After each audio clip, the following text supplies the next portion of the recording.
Salute! And welcome back to Unknown Soldier Radio. You can't make this shit up. And I'm Dog Tags. Oh, you want to be a soldier? Yeah.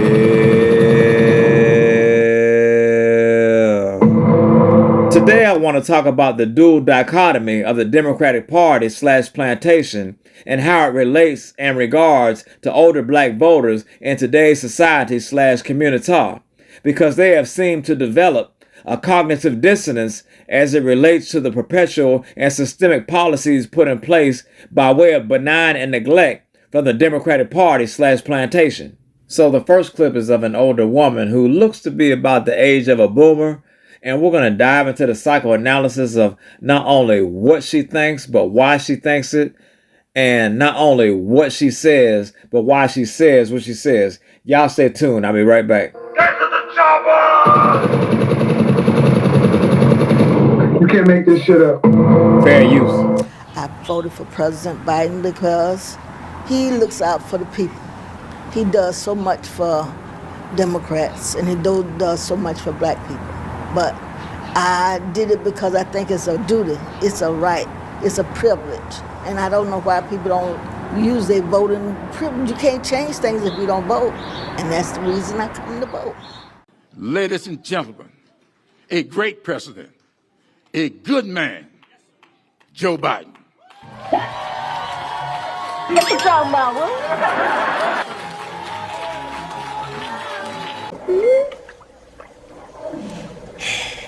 All right, we're back. And it's not so much her madness as it is the method behind her madness as to why she thinks the thoughts that she does, to believe that Joe Biden has done all these amazing and particular things for the black community / foundation of black Americans in this country. So we're not going to drag her as much as we're going to drag her train of thought, because at the end of the day, she's somebody's mother, she may be a sister, an auntie, and more than likely somebody's grandma. And we all, myself included, probably have somebody in our family who thinks just like this. I know, that's sad, unfortunate, but many times true. So hopefully the antithesis of that will be having somebody in your family who thinks like this. The Democratic Party, they promote black women. Particularly if she's a lesbian. Yes. They promote black women who are not even qualified. We have seen with the diversity, equity, and inclusion, which is really racism, which is really saying, well, black people just, darn it, they're not smart enough, so we have to give them handouts. And you're pushing black women who are not qualified. Dr. Claudine Gay of Harvard. Yes. Now the head of diversity at Harvard is also accused, if I have it correctly, of plagiarism. And we'll get to Fannie Willis, who was elected as a DA in Fulton County, Georgia, primarily because she's black, in my opinion. And we've seen case after case. But the black man, where is he? That's done deliberately.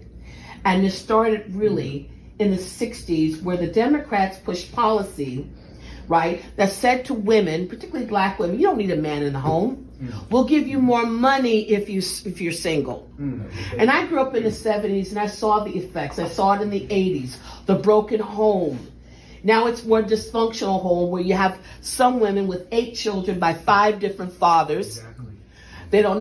It's always a blessing to see and listen to people who understand how dangerous the Democrat Party is. Listen to this. The Democratic Party, they promote black women.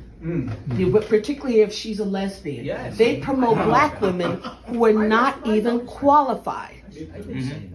We have seen with the diversity, equity, and inclusion, which is really racism, which is really saying, well, black people just, darn it, they're not smart enough, so we have to give them handouts. And you're pushing black women who are not qualified. Dr. Claudine Gay of Harvard. Yes. Now the head of diversity at Harvard is also accused, if I have it correctly, of plagiarism. And we'll get to Fannie Willis, who was elected as a DA in Fulton County, Georgia, primarily because she's black, in my opinion. And we've seen case after case. But the black man, where is he? That's done deliberately. And it started really in the 60s where the Democrats pushed policy, right, that said to women, particularly black women, you don't need a man in the home. We'll give you more money if you're single. And I grew up in the 70s and I saw the effects. I saw it in the 80s, the broken home. Now it's more dysfunctional home where you have some women with 8 children by 5 different fathers. They don't know who their fathers are, in and out. It has almost destroyed the black community. But they're doing it in a different way now. They're promoting black women and want black men to be down here. And I think black men sense that. And they know that Trump relates to them. They relate to Trump very well. The evil he's a Barack Obama. Barack Obama is a foot soldier. Oh yeah, for the globalists. Elite. Oh, absolutely. Globalist. Barack Obama was a plant. Yes. He was. And now they want to put Michelle. Barack Obama was, a plant. He did nothing for the black community. Nobody even knows who he is.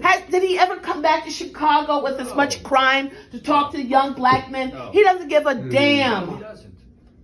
He doesn't. Barack Obama is a curse on this nation. So is Joe Biden. I think it's the black. Yes. We provide the money for his Marxist socialist programs, pushing abortion in Africa and other things. He didn't care about us. No. He didn't care.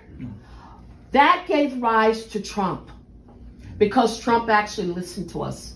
He actually cares. Many of us, it was bad. At least Bill Clinton BS'd and said, I feel your pain. But at least he said it. Barack Obama didn't give a damn. He should have never been elected. Before he was elected in 2008, my mother sent, may God rest her soul, letters to black churches warning them about Barack Obama, saying he was so ungodly. I said, Mom, that's harsh.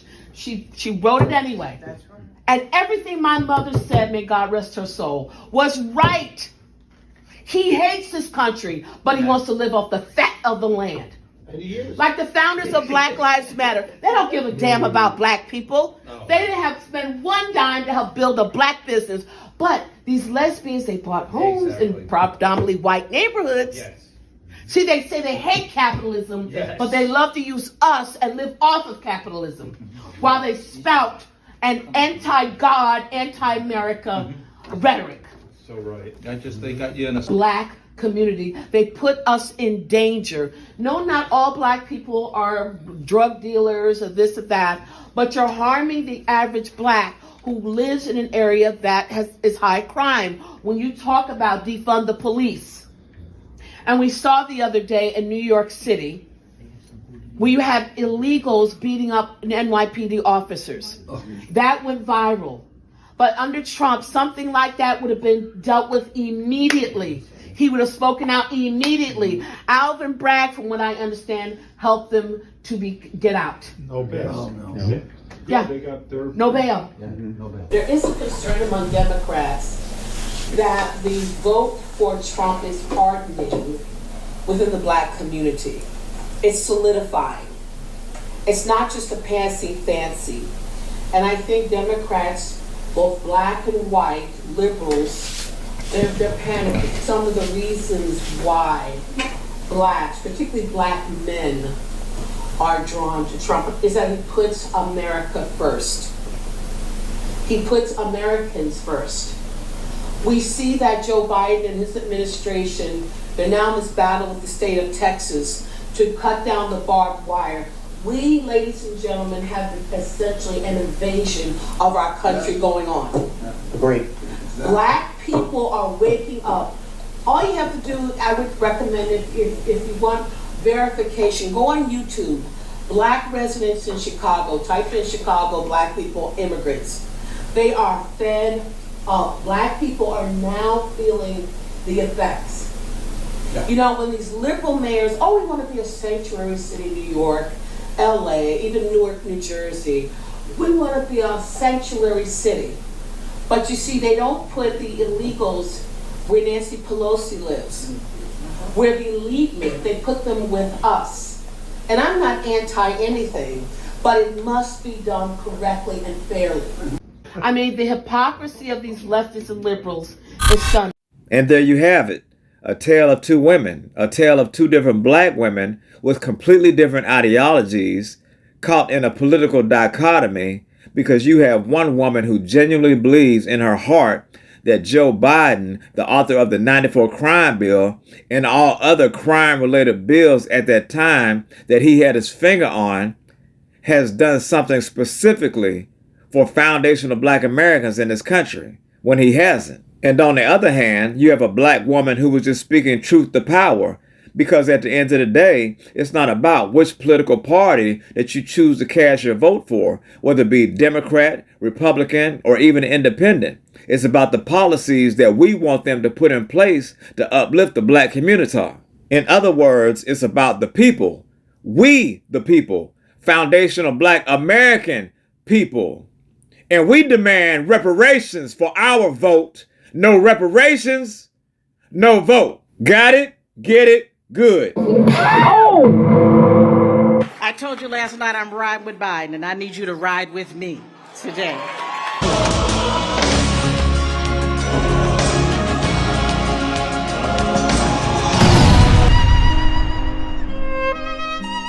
Salute.